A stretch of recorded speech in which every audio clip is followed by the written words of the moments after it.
Juliana Kubik waa gabadh ku dhalatay waddanka Peru laakiin asal ahaan ka soo jeeda Germany.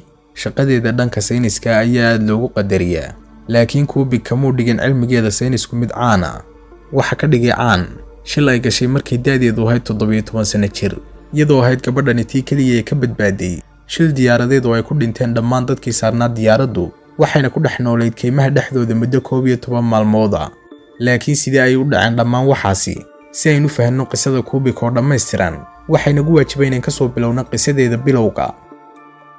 Waxay ku dhalatay Juliana Kubik waddanka Peru sanadkii 1954, sidoo kalena waxaa lagu tiriyaa muwaadinad Jarmal ah. Labadeeda waalid waxay ahaayeen qaar bartay cilmiga xayawaanada, waxayna baaritaano ka samayn jireen Ameerikada Waqooyi. Aabaheed Hertifen Helm Kubik wuxuu ahaa caalim ku takhasusay majaalka sayniska. Hooyadeed Maria Kubikna waxay ahayd caalimad ku takhasustay cilmiga xayawaanka, gaar ahaan shimbiraha. Waxay ka fogaadeen ururkii culimada ee Filima, waxayna ka aasaaseen meel wax lagu baadho bartamaha kaymaha Amazon. Bilowgii waxay qorshaysteen inay ku nagaadaan halkan muddo 5 sannadood oo ay socdaan baadhitaanada halkaasi, laakiin qoyskii ayaa la qabsaday, waxayna ka dhigteen gurigooda rasmiga ah. Intii lagu guda jiray muddadaas, waxay baratay Juliana habka loogu noolaado kaymaha. Waxyaabahan ay baratayna waa wax badbaadin doona nolosheeda marka dambe. Intaa kadib dawladda ayaa ku qasabtay Juliana waalidkeed inay geeyaan gabadhooda iskuul iyo waxbarasho, waxaana laga soo kaxeeyay kaymihii, waxayna wax ka baranaysay magaalada. Maalin maalmaha ka mid ah, Juliana iyo hooyadeed ayaa damcaynay soo booqdaan aabaheed, markaasina waxay ahayd markii ay dhacday balaayadu. Diyaaradda ay kireysteen Juliana iyo hooyadeed waxay ahayd diyaarad ay leedahay shirkadda Lockheed Electra. Waxay la kulantay diyaaraddii dabayle iyo hilaacyo halis ah, waxaana burburtay diyaaraddii iyadoo hawada kor ugu jirta dharar ka badan 10,000 oo fiit. Dhulka ayay ku soo daateen dhammaan rakaabkii iyo alaabtii saarnaa diyaaraddu. Juliana oo ahayd mid weli ku xidhan yahay kursigeedii ay ku fadhiday, waxay ku soo dhacday mid ka mid ah kaymaha roobaysan. Shilkani wuxuu ahaa mid la yaab leh, sida ay ku sifaysay Juliana. Waxayna sheegtay in mar kaliya iftiinkiisu bedelay madow oo uuna ka ifiyay hilaaca iftiinkiisu dhinac walba. Ilbiriqsiyo kooban gudahoodna ay ku burburtay diyaaraddii.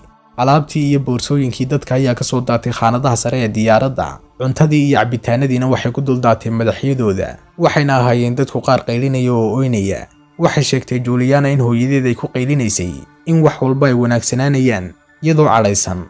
Waxay ka aragtay Juliana iftiinka garabka midig ee diyaaradda, manay garanayn in iftiinkaasi uu yahay midka hilaaca ama inuu yahay burburka marwaxadda diyaaradda.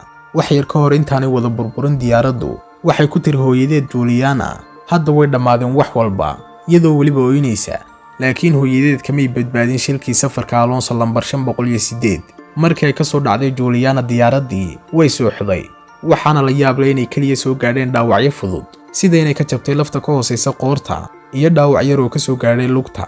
Waxaana la sheegaa in kursigii dheeraadka ahaa ee lagu xidhay diyaaraddu uu ka caawiyay inay ku sii baaq ahaato nolosha markay soo dhacday. Sidoo kale geedaha dhaadheer ee ay ku soo dul dhacday ayaa ka badbaadiyay inay soo gaadhaan dhaawacyo xunxun.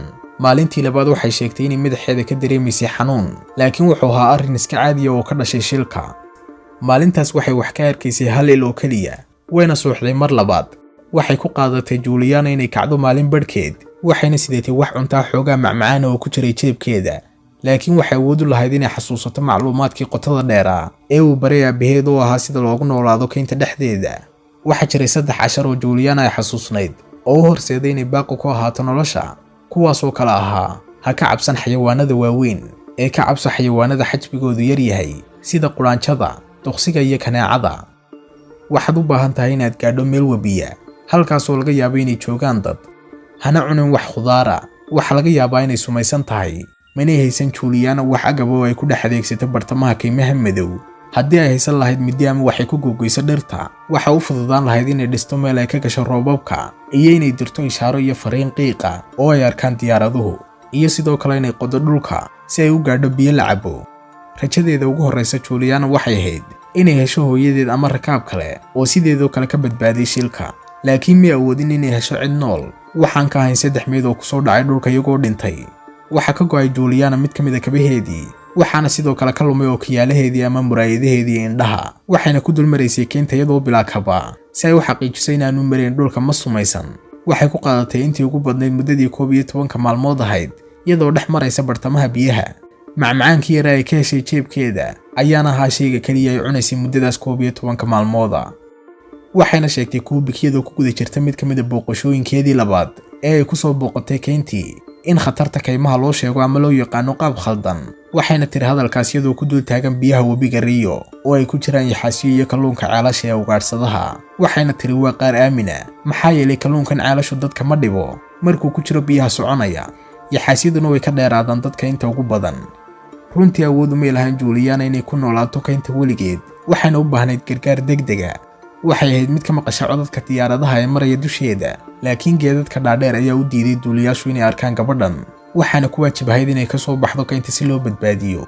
wuxuu sababay shilkaas diyaaradeed howlgalkii ugu weynaa ee baadhitaan ee ka dhaca waddanka Peru. keynta cufnaanteeda darteedna may awoodin inay helaan wax ka mid ah burburkii diyaaradda.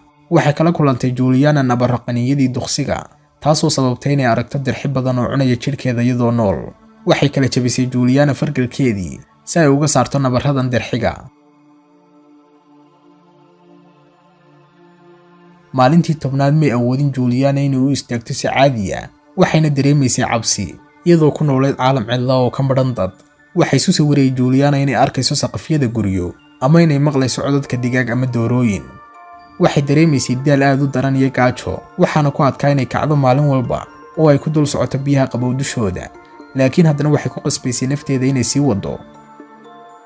waxay aragtay laash yar oo dul yaala biyaha webiga. markii hore waxay u maleynaysay inay waxaan indhaheedu u sawirayaan, laakiin waxay xaqiijisay in waxan ay arkayso yihiin xaqiiqo.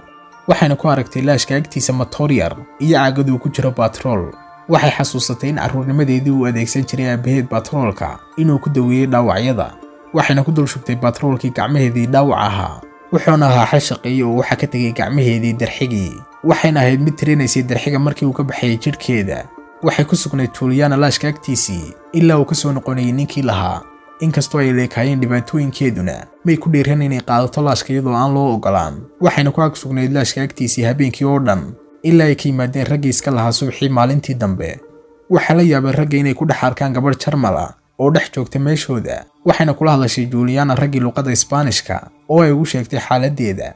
waxay ka daaweeyeen dhaawacyadeedii, waxayna siiyeen cunto, waxayna seexatay hurdadii ugu wanaagsanayd laga soo bilaabo intii ay bilaabatay dhibaatadani. waxayna u qaadeen tuuladoodii.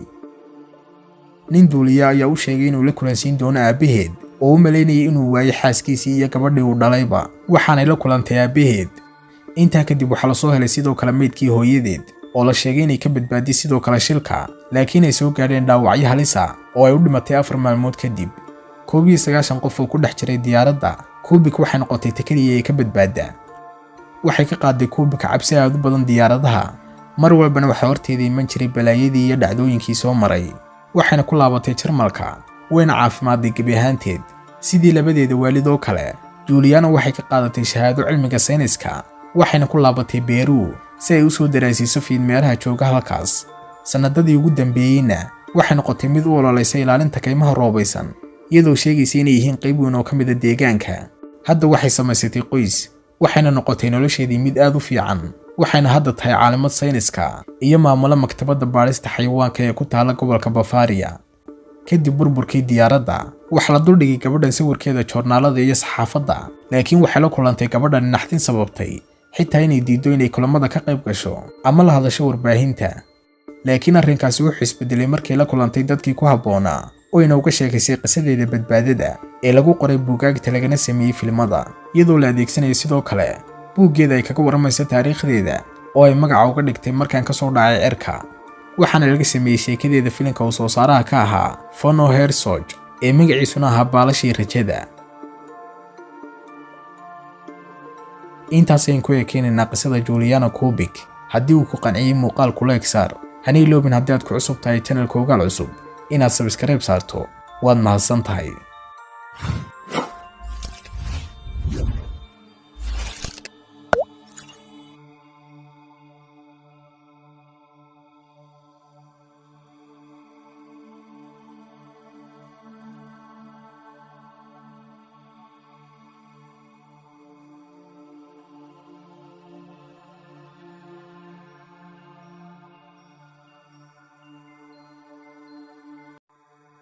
qaar badan oo ka mid ah kiisaska dambiyada dilka ayaa la waayaa cidda geysatay dembiga, loona aqoonsadaa inuu yahay kiis qarsoon oo aan weli la helin cid gashay.